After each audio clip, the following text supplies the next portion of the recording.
Today is the last day of 2025.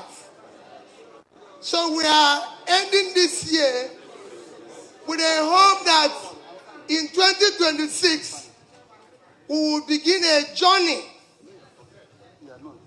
of rescue of our country. For proper socio-economic development that will be unifying and inclusive.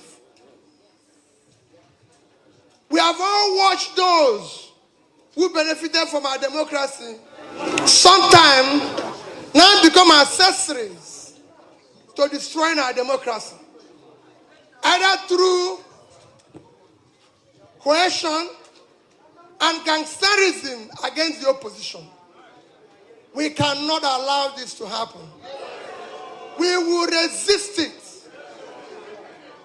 We've now seen people who benefited in our democracy be part of celebrating electoral fraud publicly.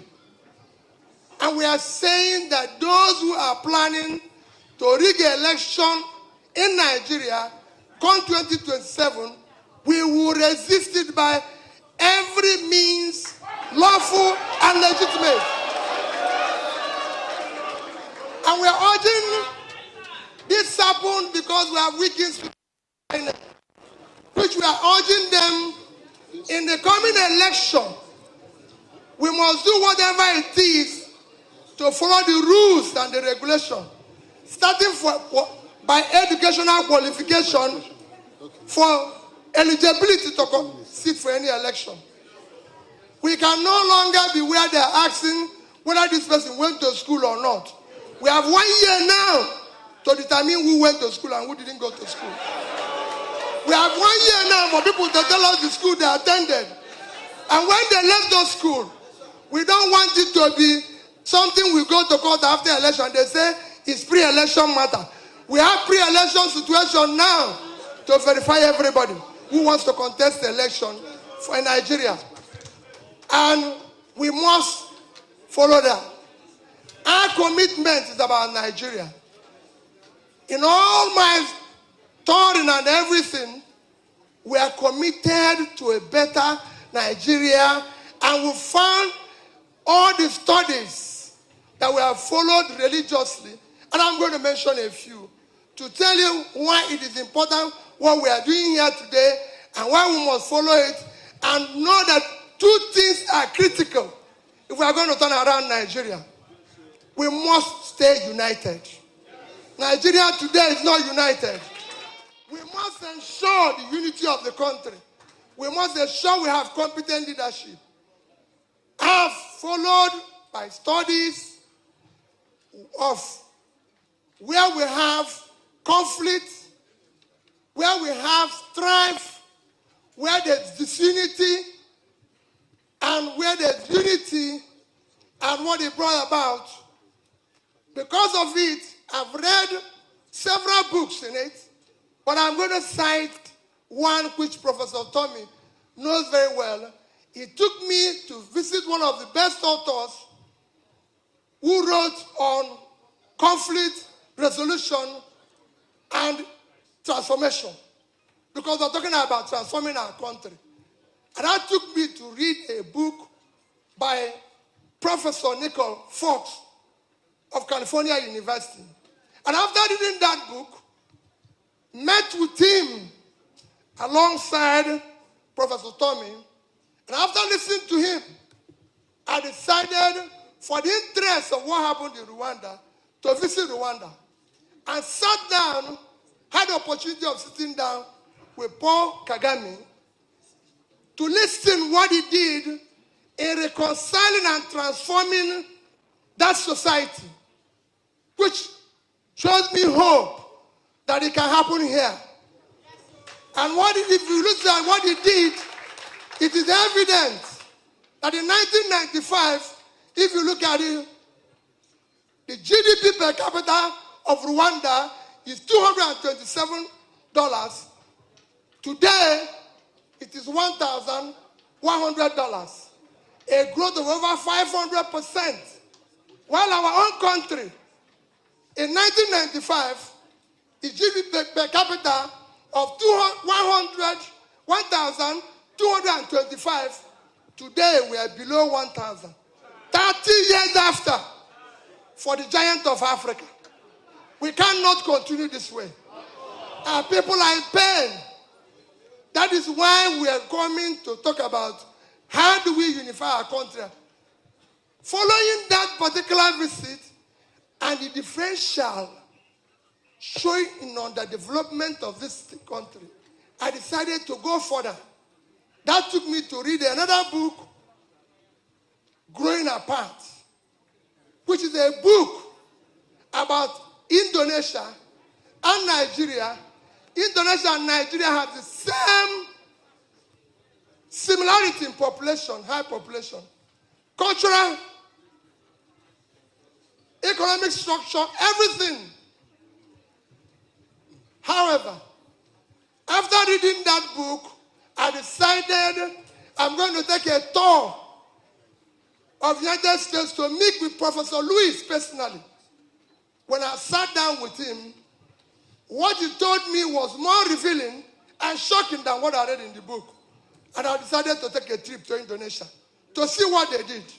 That took me to meet with the Minister of Planning of Indonesia, Minister of Education, Minister of Small Business, Minister of Small Villages, Minister of Health. I met the Vice President and the most celebrated president in Indonesia, Joko Widodo, to know what they did. When you do at all this, one thing is very clear: unity and competent leadership. Unity and competent leadership.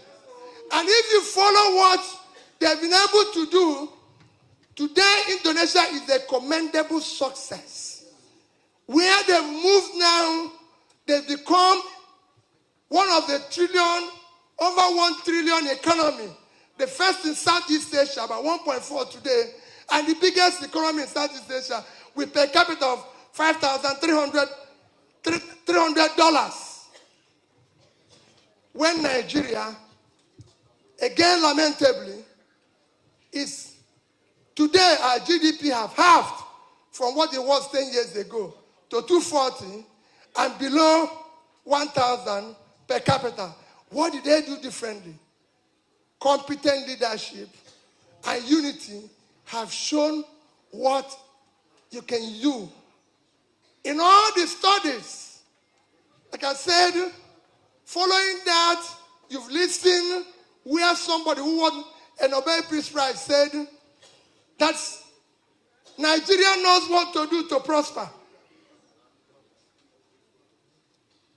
The 2024 Nobel Peace Prize winner in economics said Nigeria knows what to do to prosper, but refuses to do it.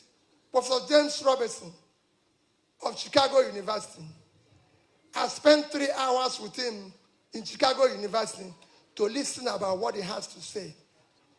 It all boils down to unity, competent leadership that have capacity, have commitment and compassion to change the socio-economic of the country. That is what we are lacking. And that's what we need to change. What they did is not rocket science. It can be done here and we'll get the same result. It is not rocket science. I've studied it. I've followed it all over. One thing that is common about all these leaders is that they build consensus of their people. And how did they do it? By being honest to them and telling them the truth. A leader must speak the truth. A leader must be trusted. A leader cannot be part of telling people one thing and doing the opposite. You must do the same thing. If you must ask people to fast, you should not feast. Whatever you tell the people to do, the leader must show it. We can no longer sit in a country where our leaders tell us lie. We cannot. They are truthful people. They live a life of just. And that is what is lacking here. we have a situation where we said we are fighting corruption, but we have monumental corruption in front of us. We have a situation where we have closed our shop, chasing thieves, and allowing other people to pack whatever remains in the shop away. We borrowed more money than we have ever borrowed. We saved all the money we are supposed to save, and yet our people are dying of hunger. There's insecurity. Nigeria has never seen this level of insecurity. We have never seen this level of hunger. We've never seen this level of division, where our country is so divided that we are at the point of hating each other. I have traveled all over the place. And my appeal to all of us, to those who are visiting us, that we must come together, united, to be able to fight this. We can no longer allow those by dividing us. We can no longer allow those who live by making us poor. Nigeria is not a poor country. We are looted into poverty, and we must stop that looting. Nigerians are not lazy people. We've been betrayed. Nigeria, we can no longer continue rewarding criminals. We can no longer allow normalizing what is not normal. We must then change it. And to change it, we must come with unity of purpose. We are now talking about tax regime. How can you, everybody who knows about fiscal policy knows that a tax is a social contract. A social contract that when you empower your people, they become more productive and they pay you more tax. How can you tax people who are unemployed? We have 130 million people living in multidimensional poverty. We have 80 million Nigerians, young Nigerians who are unemployed, and you're talking about tax. You can't grow revenue when people are starving. You cannot grow revenue by throwing people into poverty. You must grow revenue. It's a bank account. You must pay in before withdrawal. These people are withdrawing without paying anything in. That must stop. And all of us here have a destiny to be part of that. To be part of that challenge. That's why we're here. We can't just say we are joining party. Why are we joining party? Are we joining party to continue the same criminality? Are we joining party to change that? We have become a crime scene.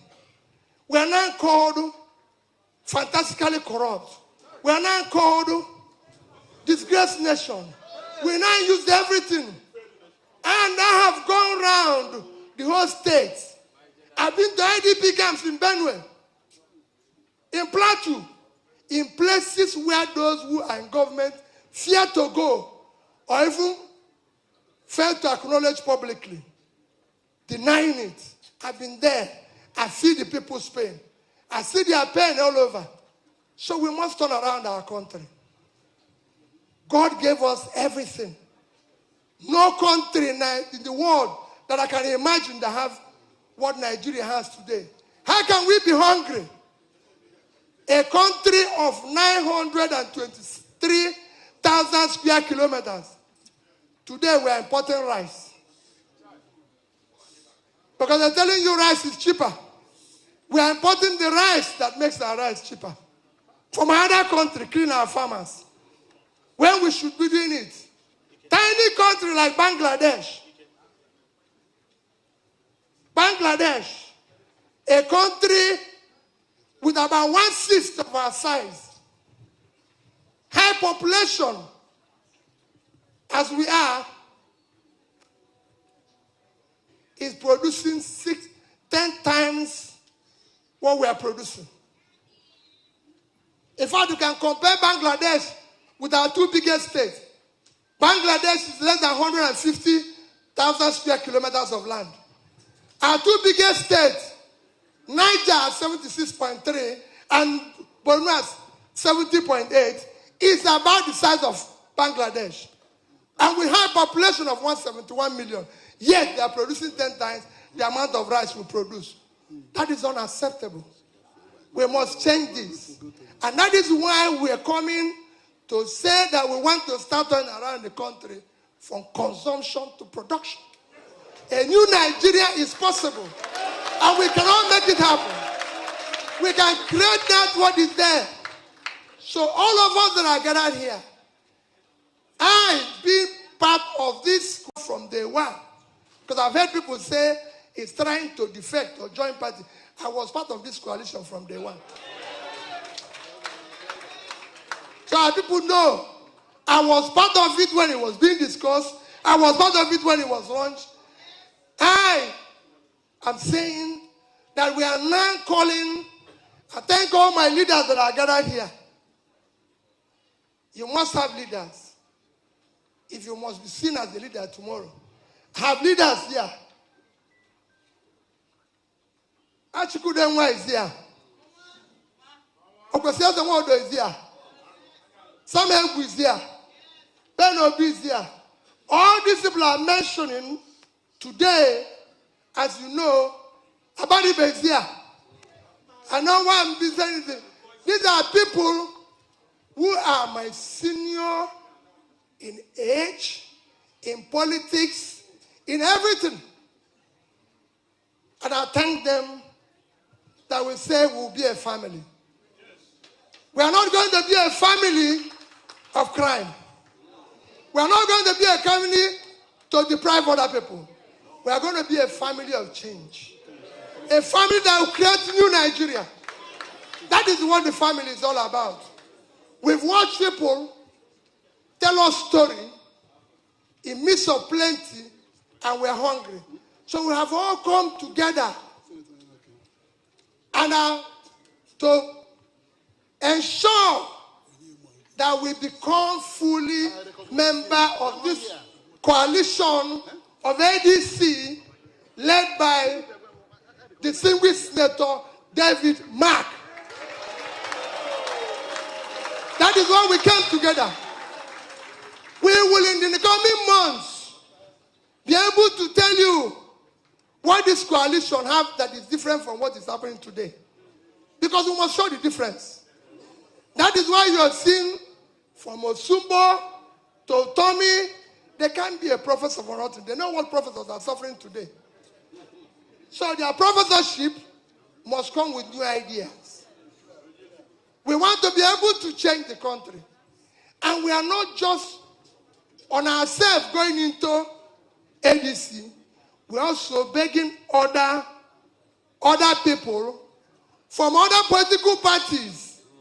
All the opposition must come together for the sake of Nigeria.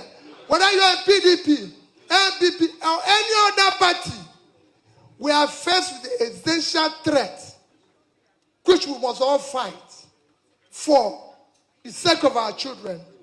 A new Nigeria, productive, all-inclusive, united Nigeria, where we will see each other as love, where we will turn around the economy, starting from agriculture and manufacturing. The empty lands of the north must be cultivated, while the factories in the southern part of the country must now function, be employing people. Thank you. May God Almighty. We must now do that and ensure that we will now talk about how we are going to create wealth based on proper physical policy that creates wealth by ensuring that we enrich the people so we can earn more. Those 80 million Nigerian youths, we must give them a hope to drive everything. One of the things I learned in Indonesia is that 95% of their employment comes from small businesses. And they were mainly youths. I went everywhere to see what they are doing. And it can be done in Nigeria. Imagine when we empower 80 million youths. And those 80 million youths either employ themselves or add one more person. We won't talk about unemployment in this country. That's what we are doing. And we have people, senators here, dignitaries here. Look at, we have Ostobu here.